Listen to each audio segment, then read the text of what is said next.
So I was talking to a client last night who's in the process of breaking up with a partner who's a narcissist, comorbid with borderline, comorbid with antisocial personality disorder, really delicious sounding fellow, obviously extremely handsome, and just a real nightmare. And you can see, you know, with these personality types, I always look at the effect it has on the person, and the human who is in front of me will, when they're dealing with this kind of horrible combination of personality traits, will just be drained, worn out, stressed out, jumping at shadows, hyper-adrenalized. This lady, when she was talking about her experience, at times, obviously she cried, at other times she shook, and even her eye twitched.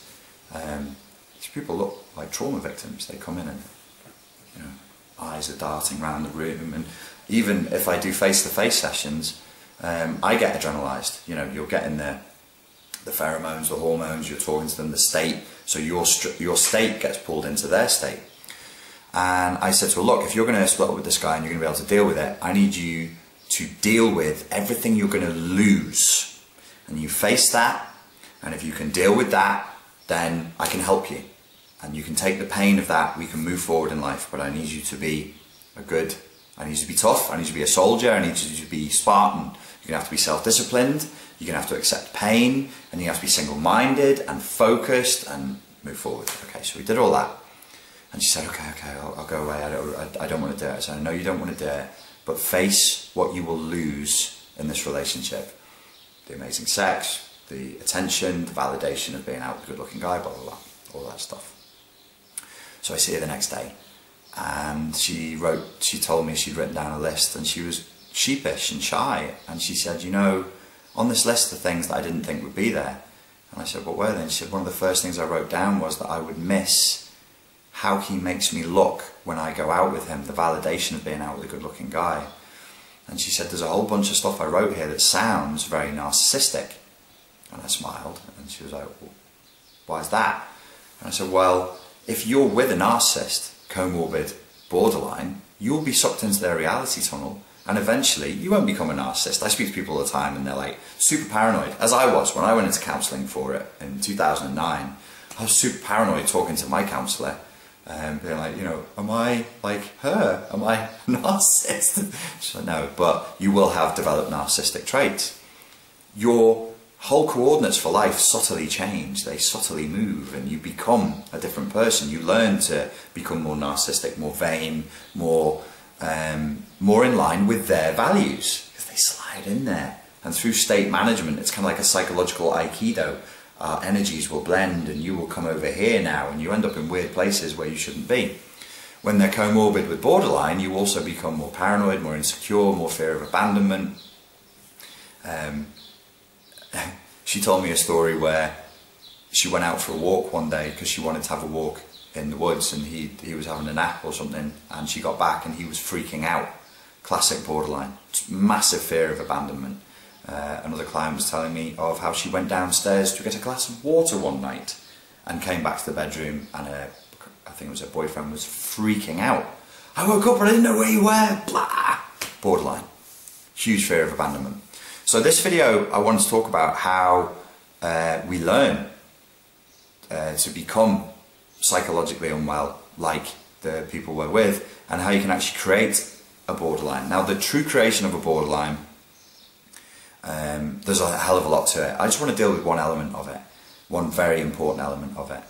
Most borderlines, I think they learn borderline through childhood, and probably it's passed on through a borderline parent. It's very, very likely, and I'll cover this on another video, especially when it's women with borderline. They can transfer that very easily to their children, and when I explain the mechanics of that, you'll see why. But in this video, I want to talk about how you learn to be borderline and how you can teach somebody to be borderline. And it's effectively through trauma. John of Masters v Classes, when he discusses borderlines, he talks a lot about their shock tactics. They shock you. They keep you in a state of shock. They'll say shocking things. They'll discombobulate you. Discombobulate. They'll push you. They'll provoke you. They'll suddenly say some disgusting, really inappropriate, obscene word They'll suddenly put images in your mind that are horrific or violent or unpleasant. They'll suddenly suggest to you that they might have cheated on you. Oh, maybe I did, maybe I didn't. Anything that gets you adrenalized. The lady I was talking to last night, the client I was talking to last night, she said this is like being on a roller coaster. A roller coaster. And every time I speak to people and we're doing Skype sessions and they're talking about somebody who's an ex-partner who I suspect might be narcissistic, comorbid with borderline, they do this across the screen to describe how they're made to feel. A roller coaster. The other word for borderline is emotional dysregulation disorder. Up and down, up and down. The shocks, the shock tactics. I usually talk about it not in terms of shock tactics like John does, I talk about it in terms of adrenaline spikes. Probably because of the martial arts background, we would talk about the effects of adrenaline a lot. If you are hyper-adrenalized very, very quickly, 6 or 7 times a day, we didn't evolve for that kind of stress. We're not evolved for the amount of, just the adrenaline that you get from living in an urban environment. We ain't evolved for that. It's too much stress. You're not supposed to get, oh shit, a predator, oh shit, a predator, oh shit, a predator, 7, 8, 9 times a day. And for people who are stuck in traumatic environments, it's 20, 30 times a day. It's not good for you. Shock tactics. Imagine you lived with me, and we won't do the parent-child example, we'll do the girlfriend-boyfriend example. So imagine that you live with me and I'm your boyfriend. And every time a bill comes through the door, I open it, I read it, and then I storm around the house and I kick the table and I fucking take an ornament and I throw it on the floor and break it. Now, you have no choice. You did not consent to this. You do not submit to this. You were not consciously asked whether you would have this or not, but you are now adrenalized. You can't help it. Maybe I don't kick you. I didn't kick you. What's your problem? I kicked the table. Don't be such a baby. But you kicked the table and you were very angry. And when we are creatures who are tribal, like your emotion is my emotion. If you feel calm when you watch these videos and more confident, it's because I'm trying to convey through state management techniques calm and confidence to you so that you will feel more calm watching the videos and like, yes, I can cope. These things are manageable, so you don't get overwhelmed with despair. So if you get that nice calm feeling, that means I'm doing my job. If I was very angry and hyper-adrenalized, like when I used to do videos on the Street Fight Secrets channel, that was to give people an adrenal spike, because I thought that was a good thing to do, to take people into a more aggressive and confident state. But actually, it probably was emotionally dysregulating people. And some of my training, but a lot of martial arts training, encourages emotional dysregulation. Back to the point, Richie, okie dokie, Bill comes through the door and I kick the table and I create a fuss and you get adrenalized. I swear, obscene, really raw language, in a rage, kicking stuff, throwing stuff around. Some of you might even be remembering stuff and feeling that now. Then I sulk for 3 days afterwards. Well, some of us had parents who did this when bills came through the door. Some of us have lived with people who did this when bills came through the door. Bills come through the door is the first example that comes to my head.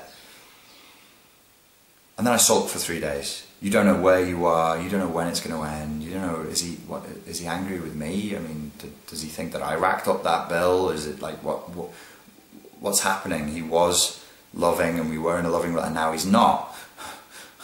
Slow release adrenaline. So you had the big shock and now you're living in fear. What's the consequence? What's the consequence? What's the consequence? It's like the beasts in the dark. When are they going to come? When's that sword of Damocles going to drop and chop your head off? That reminds me, Edgar Allan Poe, The Pit and the Pendulum. When will the pendulum swing and actually cut me? Because in The Pit and the Pendulum, if you remember the Edgar Allan Poe story, it swings many times before it actually delivers the killing blow, which would be terrifying. Madness-inducing, a madness-inducing form of torturing somebody.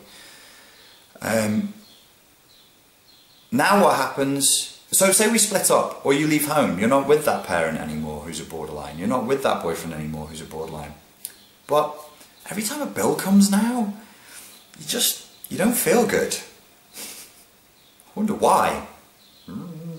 Pavlovian conditioning, or in NLP they call it anchoring. You now have a conditioned response to bill comes through the door equals In NLP, they would call that a complex equivalent. In neuroscience, they would call that a neural connection. A neural pathway has now been created between a random piece of paper with words and numbers on it coming through the door and stress, fear, uncertainty, all that initial shock of fear, predator, get away, and then just uncertainty, uncertainty, uncertainty. It's a horrendous thing to make a person live in fear. It's like the Blade Runner quote from Rutger Hauer, where he says to Deckard, it's quite an experience to live in fear, isn't it? That's what it is to be a slave. Because, you know, that character in that film, in that storyline, they have a very short life. They only live for 3 years and then they die because they serve their function. But they don't know exactly when it's going to be. So there's is it this week? Is it going to be today? Is it going to be... It's soon. It's soon. Quite an experience to live in fear. That's what it is to be a slave. That's how you emotionally dysregulate somebody. Once they're emotionally dysregulated, that's the key of creating the borderline personality disorder. So if you've been with somebody like that, you're causing emotional dysregulation. If you're very emotionally expressive, if you're a bit of a rageaholic, if you break things, which I used to do, you know, I would fly into these childish rages and I would break stuff up, my own things, I'd break them. Car windscreens, laptops, mobile phones, preposterously childish behaviour, but I did it.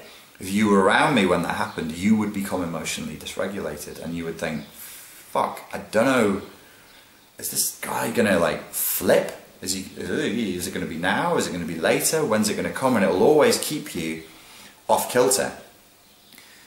Have you got anybody in your life who you feel like you are walking on eggshells with? This is a bit of a thing for me at the moment. I'm looking around. Obviously you do the narcissism witch hunt. You try and like weasel out all the narcissists in your life. Right now I'm looking for people who make me feel like I'm walking on eggshells with them. It's a much more subtle kind of abuse. And actually, I would say the last 3 people I caught being like this, they were very rarely angry, but they were masters of the sulk. And at some subtle unconscious level that is just below awareness, you learn that if you don't do what they want, or if they're not getting what they want, there'll be a negative consequence, which will be this big sulk, which will make you feel bad. And these are people who can like fill their sulking energy, their sulking chi, can fill a room, can fill a house. Where it's more predatorial than just, you know, like a borderline, where it's narcissistic as well, they will actually not be able to bear it if they are miserable and you are happy. They will have to come and piss on your parade, or whatever the expression is, come and kick your sandcastles down so that you feel like them. Why should I feel like this on my own? You should also suffer. That was the kind of household that I was raised in. There was anger and lots of sulking. Lots and lots of sulking. And I realise now that I have this as an adult, and some of you will as well, this emotophobia. That's from that. It's from that childhood trauma. The emotophobia is the fear of negative emotions. And I can't deal with people sulking. But what I used to do was I would fawn. What's wrong, babe? What's wrong, babe? What's wrong with you, babe? Why are you sulking? What's going on? What can I do for you? How can I make it right? Then they learn, oh, if I sulk, I get things. If I sulk, I get gifts, I get taken out, I get this, I get that. And you end up reinforcing a negative pattern of behaviour. Now, when I catch people sulking, I'll just go either challenge them, I'll either start looking at cutting them out, or distancing myself from them, or I'll challenge them. And say, why are you sulking? I'm not sulking. You clearly are sulking. If you're going to sulk, that's your choice. In fact, what I suggest you do is go hard. Sulk even harder than you are now. Put energy into sulking harder than you are now. But I'm just going to tell you right now, this shit ain't going to fly. It's not going to have any impact on me whatsoever. All that's going to happen is I'm just going to stop talking to you. So cool, you decide what you want to do.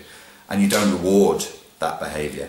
The best form of punishment in some scenarios, and I have to be honest, I got this from dog training and from child psychology. Sometimes the best punishment is to withdraw attention. You don't have to smack the person, hit them on the nose, or, you know, like a dog. That was like the old way of doing dog training. They've got very sensitive noses, so swat them on the nose. It doesn't really do them any harm. You actually withdraw attention. Literally in dog training, some dog trainers will say, just don't look at them. Turn your back to them and let it be known that you're not, oh, what's wrong? As they're barking, freaking out, calm down, you know. You don't do any of that. Just go, oh, you're being bad? Turn away, and you don't give them any more attention. Should we treat people like dogs? Well, if they're acting like children, then I think that yes, you should treat people like the children, and you should call them on it. You go, you're sulking right now, but for my money, you're not really sulking hard enough. Like, the level of sulk you're doing now is like a 2 out of 10. What are you? It's like a sulking white belt? Come on, dude, you could sulk more than this. Get that bottom lip, really just stick it over. Sulking is a no-go. So when I talk about red flags of narcissism, allow this to be a red flag of malignant borderline manipulative behaviour, the sulk, the incredible sulk. And also, what they will also do is withdraw. They themselves will try and massively withdraw. So you have this level of communication with them, and then, I'm not talking to you anymore.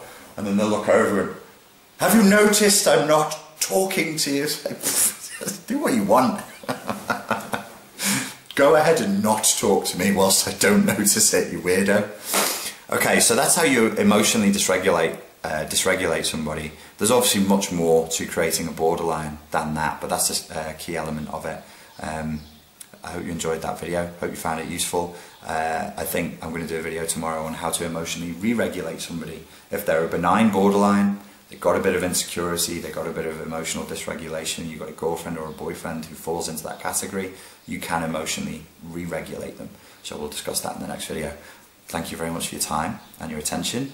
Please leave me a comment below, and I'll speak to you soon. Thank you.